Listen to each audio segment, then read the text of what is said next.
Hola, ¿qué tal? ¿Cómo están? Mi nombre es Anderson y en esta ocasión voy a explicar por qué Jesús es el Mesías.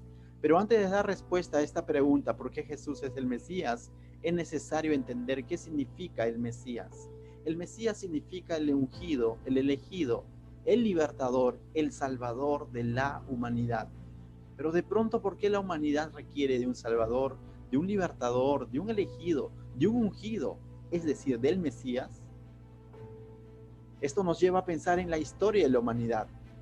Te invito a que me acompañes a ver esta fascinante historia a través del libro de Génesis. El libro de Génesis capítulo 1 dice que en el principio Dios creó los cielos y la tierra y todo lo que conlleva esto, y que al sexto día creó al hombre a su imagen y semejanza, varón y hembra los creó y los puso en el jardín del Edén para que ellos puedan sojuzgar la tierra, gobernar la tierra, administrar la tierra.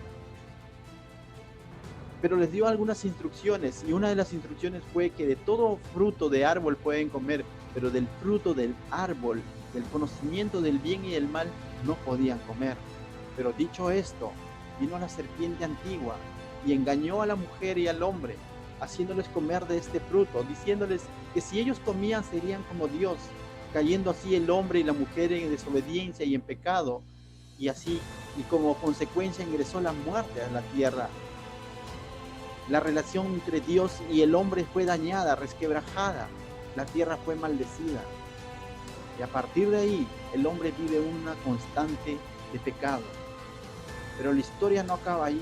Dios en su misericordia dio una promesa al hombre. Y la promesa decía lo siguiente, que de la simiente de la mujer nacería alguien que aplastaría en la cabeza a la simiente de la serpiente.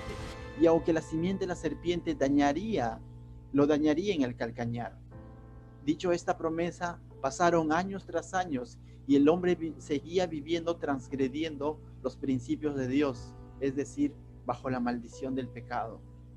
Y en este contexto Dios llama a un hombre llamado Abraham, a quien le da la misma promesa. Le dice que en su simiente serán benditas todas las naciones de la tierra, pero no lo llama porque de pronto Abraham era justo, sino lo llama en gracia y misericordia, porque Dios estaba estableciendo su plan para la humanidad.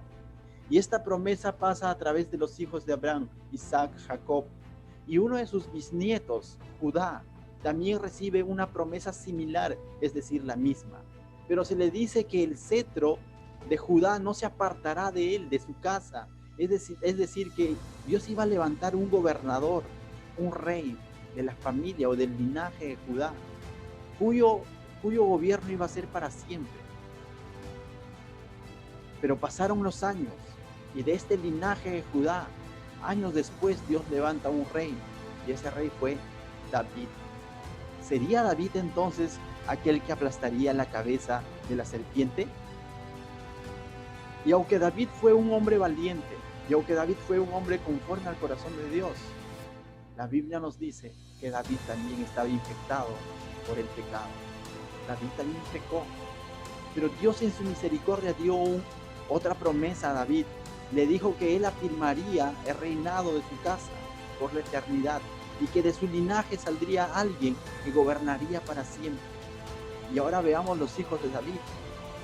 Uno tras otro cometieron pecado, adorando a falsos dioses, cometiendo pecados de inmoralidad, llevando al pueblo a adorar a dioses paganos. Y pareciera que esta historia va a terminar de una manera trágica, porque ciertamente este pueblo fue juzgado, fueron llevados cautivos, vino juicio de Dios hacia ellos, y todo era desesperanza y de pronto pareciera que la promesa ya no se iba a cumplir. Pero Dios levantó hombres como Isaías, Jeremías y muchos otros profetas para exhortar a su pueblo al arrepentimiento, pero también para anunciarles que Él enviaría al Mesías, que iba a venir el libertador, pero que antes de ello, este libertador que iba a venir a reinar desde Jerusalén, antes de ello, tenía que venir como el siervo sufriente, tal como lo dice el libro de Isaías. Mas Él herido fue por nuestras rebeliones, molido por nuestros pecados, el castigo de nuestra paz fue sobre Él, y por su llaga fuimos nosotros curados. Es decir, Isaías presenta al Mesías como primero como el siervo sufriente antes de gobernar o antes de reinar plenamente. Dicho eso, acaba el Antiguo Testamento y vemos que no llega el Mesías. De tal manera que el Nuevo Testamento comienza presentándonos a Jesús no como a cualquier hombre, sino como a alguien que viene a cumplir con cada una de estas profecías o de estas promesas hechas en el Antiguo Testamento. Y vemos que Jesús comienza a cumplir con cada una de estas profecías y promesas hechas desde la anunciación de su nacimiento. Se dice que Jesús iba a ser llamado Cristo, es decir, el Mesías, y que iba a venir de la casa de Judá, de la casa de David. Tanto María como José vienen de dicho linaje. No solo ello, un ángel se le presenta a María y le dice que ella dará a luz a un hijo, al cual sería llamado Hijo del Altísimo. El Señor Dios le dará, dice, el trono de David su padre, y reinará sobre la casa de Jacob para siempre, y su reino no tendrá fin. María no sabe cómo va a suceder esto, pero cree. De la misma manera, el ángel se le aparece a José y también le anuncia en Mateo 1:21, le dice, y dará a luz un hijo y llamará su nombre Jesús, que significa Salvador, porque él salvará al pueblo de sus pecados.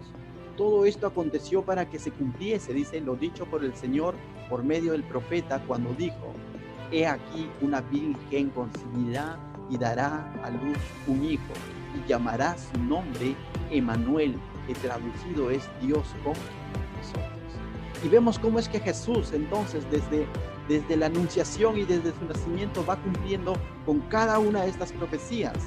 No solo eso, también en Lucas capítulo 2 verso 11 nos dice que este ángel se le apareció a un grupo de pastores que se encontraban en el campo y les dijo que os ha nacido hoy en la ciudad de David un Salvador, que es Cristo, que significa el Mesías, el Señor.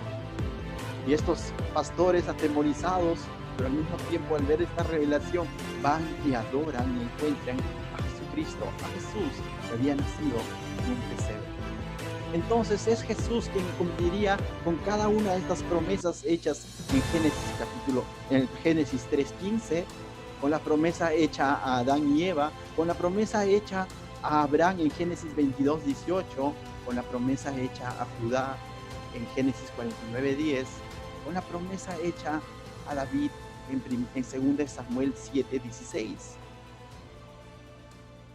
Es más, cuando Jesús va a comenzar su ministerio, dice que él viene a Juan el Bautista, y Juan el Bautista dice, he aquí el Cordero de Dios que quita el pecado del mundo. Y Juan el Bautista procede a bautizar a Jesús, y hay una voz en el cielo donde dice, este es mi Hijo amado en quien tengo complacencia. Y ciertamente Dios estaba reconociendo que Cristo era el Mesías, era el ungido, era su Hijo enviado, hecho hombre a la humanidad. Estas palabras, mi hijo eres tú, nos recuerdan el Salmos 2, donde se manifiesta que el Mesías es el Hijo de Dios. Nos recuerda Isaías 42, cuando nos dice que Él se complace en su siervo. Y es así como Jesús, cuando inicia su ministerio, ingresa a la sinagoga y abre los rollos de Isaías.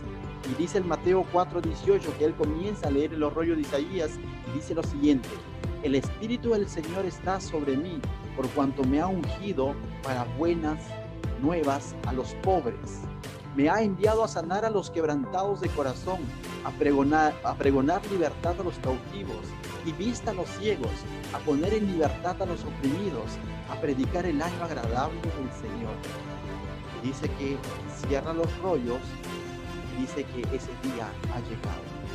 Es decir, Jesús está confirmando la profecía hecha por Isaías en el capítulo 61, verso 2, donde se hablaba del siervo sufriente, del Mesías que había de venir.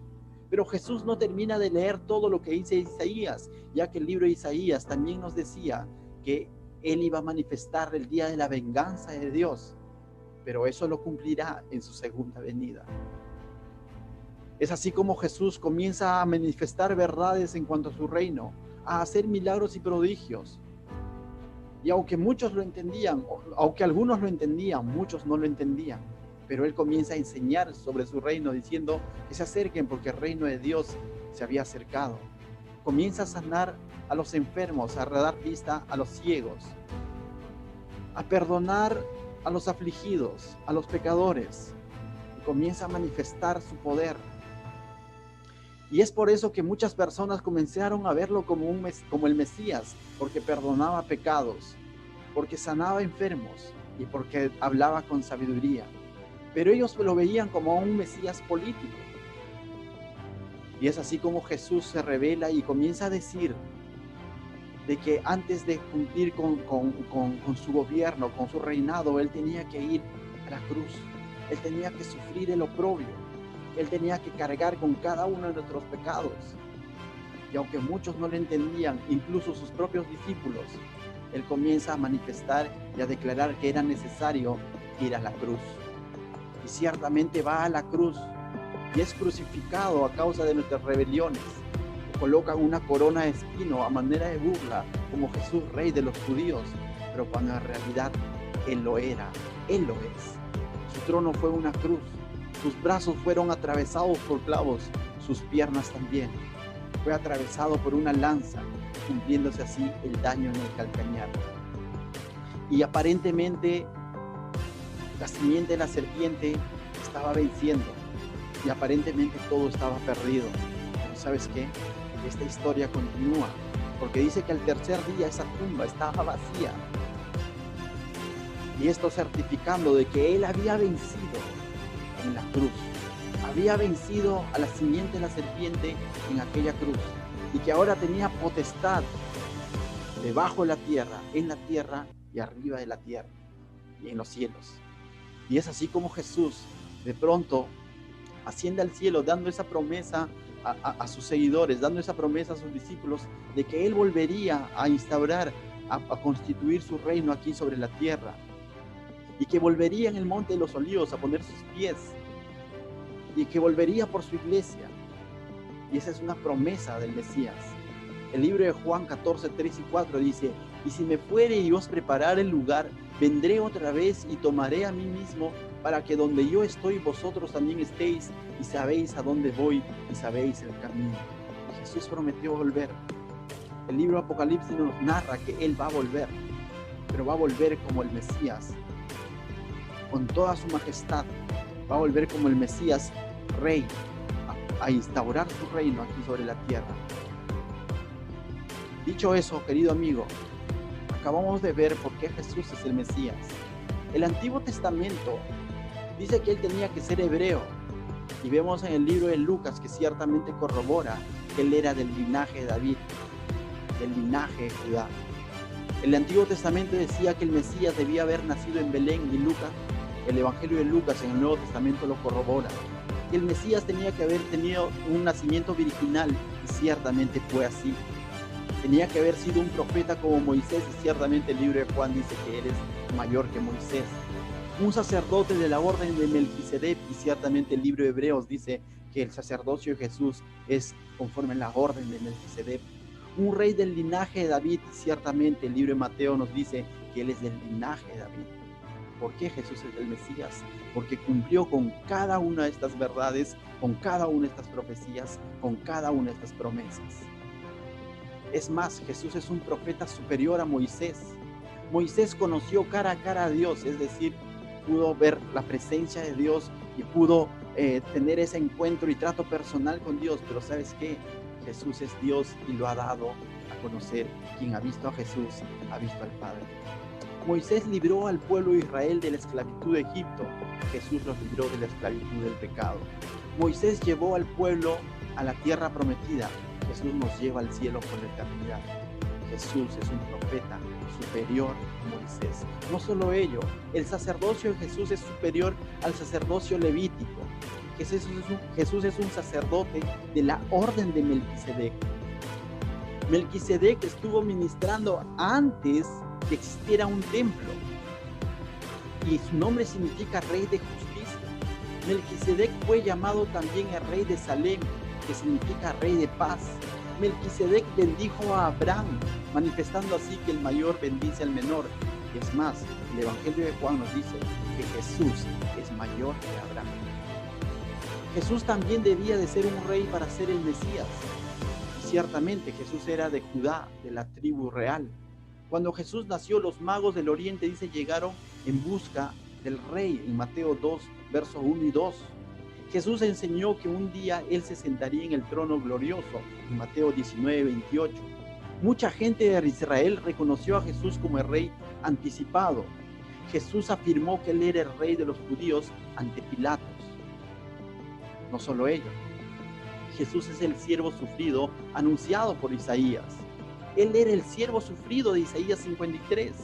En la cruz fue despreciado, desechado entre los hombres, y ciertamente eso lo vemos a través de su ministerio, a través de su camino a la cruz. Él murió por los ladrones, Él murió con los ladrones y fue enterrado en tumba de ricos. Él fue traspasado y angustiado y afligido por nosotros. En su llaga fuimos curados. Después de su sufrimiento y muerte, el Mesías resucitó. Jesús resucitó. Definitivamente Él fue el siervo sufriente y ha prometido volver para reinar por la eternidad. Por último, aún las fiestas del Antiguo Testamento, comenzando desde la fiesta de la Pascua hasta los tabernáculos, Jesucristo los ha cumplido. Y hay así cientos de versículos en el Antiguo Testamento que apuntan al Mesías, a detalles y específicos, y Jesús lo ha cumplido cada uno de ellos. Realmente Jesús es el Mesías. Querido amigo, ¿qué dices tú? Jesús es tu Mesías, Jesús es tu Salvador. La Biblia dice en Juan 3:16, porque de tal manera amó Dios al mundo, que ha entregado a su Hijo unigénito. Y ese es el amor de Dios, esa es la gracia de Dios, es de tal manera Dios nos ama. Pero dice, para que todo aquel que cree en Él no se pierda, sino tenga vida eterna. Todo ser humano necesita del Mesías, del Salvador, del ungido, del elegido, del libertador. Ya lo tienes en tu vida. Cree en su nombre, cree en su persona, cree en su sacrificio y haz que Jesús sea tu Mesías. Gracias.